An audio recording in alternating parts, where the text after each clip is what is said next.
Karyawan Fuji ngaku pegang bukti CCTV, ancam bongkar kezoliman bos. Akun @hai_C tak ada takut-takutnya setelah menyebut Fuji bos yang zolim ke karyawannya. Alih-alih merasa takut, akun tersebut kini mengancam akan menguak bukti CCTV yang memperlihatkan kezoliman Fuji. Dikutip dari akun Instagramnya @hai_C pada Selasa, tanggal 7 November tahun 2023, karyawan Fuji itu tidak segan menguak menyentil kelakuan bosnya. Selain mengumumkan keberadaannya yang masih ada di Jakarta, pemilik akun tersebut menyindir bukti CCTV.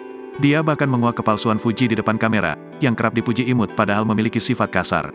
WKKWKWKWKWK mana nih yang bilang ak bakal ngumpet, ak masih warawiri di Jakarta nih, gas terus bolo. Apa perlu dikeluarkan bukti lainnya? Ak ada banyak bukti CCTV juga loh.